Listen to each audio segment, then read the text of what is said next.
Je suis le professeur Mario Speranza. C'est pour moi un grand plaisir de vous accueillir ici dans cette salle et de vous accueillir pour cette première formation au programme Good Psychiatric Management pour les adolescents présentant un trouble de la personnalité borderline. Donc je suis très heureux d'être là et je suis très heureux que Lois Troyken nous fait l'honneur, le plaisir d'être parmi nous pour partager avec nous le programme qu'elle a développé depuis une quinzaine d'années avec John Gunderson autour de la prise en charge généraliste de qualité des troubles de la personnalité borderline. Vous savez, certains d'entre vous ont participé il y a 3 ans à la première formation qu'on a fait en France avec le professeur Patrick Charbon au modèle général pour les adultes. L'objectif de cette journée est de faire une formation autour des spécificités pour l'adolescent. Donc c'est une visée spécifique parce qu'il y a des aspects spécifiques autour du développement de l'adolescent qui justifient une prise en charge particulière et une attention à des aspects particuliers en lien avec notamment l'environnement familial, l'environnement social de manière plus générale. Ça n'est pas un hasard, nous sommes ici à l'Institut Motorisme Montsouris, parce que c'est ici que nous avons créé, il y a une quinzaine d'années, avec Maurice Korkos et Alexandra Famskotez, le premier réseau européen de recherche sur les troubles de la personnalité borderline à l'adolescence. Et donc c'est un sujet qui nous préoccupe et nous occupe depuis pas mal d'années.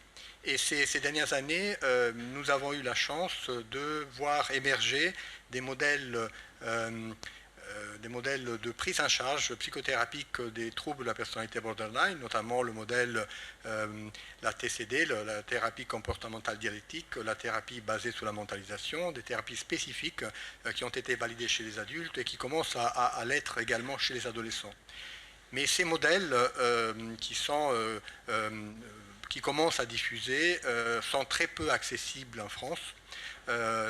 On commence à les diffuser, mais il reste des modèles spécialisés, complexes à apprendre, et la plupart des cliniciens et des parents et des adolescents ont beaucoup de mal à accéder à des soins de qualité pour ces troubles. Et donc il y a un vrai problème de diffusion des pratiques et de généralisation d'une pratique clinique de qualité pour ces troubles. Et donc depuis un certain nombre d'années, l'équipe de John Gunderson, dont Lois Troyken fait partie, a proposé de développer un modèle qui a essayé de prendre tous les éléments les plus importants, les plus pertinents, les plus spécifiques des différents modèles pour essayer de proposer un modèle global, généraliste, capable d'être de façon plus simple utilisé par les cliniciens, pas forcément les cliniciens les plus spécialisés, mais les cliniciens qui rencontrent ces patients, ces adolescents au quotidien.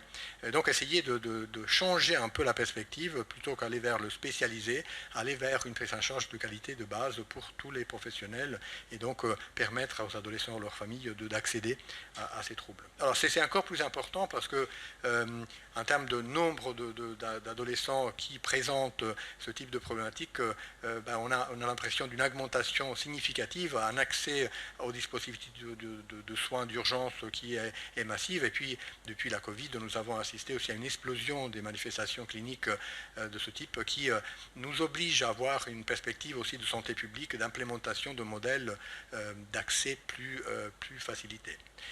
Donc on est très heureux donc d'avoir cette formation et je remercie Lois de nous permettre aussi de co-animer cette formation avec des jeunes cliniciens.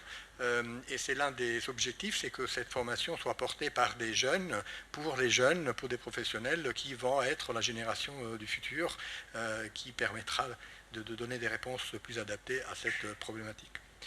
Donc la formation va être en français, sauf quand Lois va intervenir. Son français est un peu rouillé, on dit. It's rusty.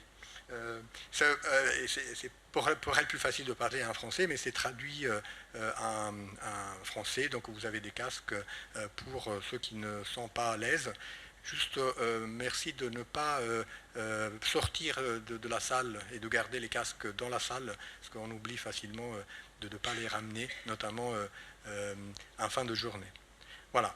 Donc, je remercie enfin l'Institut Motoris Montsouris, Marion Robin, qui va faire partie du groupe des enseignants, avec qui on a travaillé depuis des années sur les troubles borderline, et puis l'association Connexion Familiale, qui est une association qui vise à proposer aux proches des personnes qui présentent le trouble un accompagnement, une psychoéducation, une guidance, et qui permet la réalisation de cette journée grâce à un prix que l'association a reçu par la Fondation McDonald et qui nous permet d'être là, d'avoir invité nos intervenants et assuré toute l'organisation. Donc merci à l'association, à son président et à d'autres membres qui font un travail formidable au quotidien pour accompagner les familles. Voilà. Donc je vais passer la parole. Je ne sais pas, Marion, tu veux dire un mot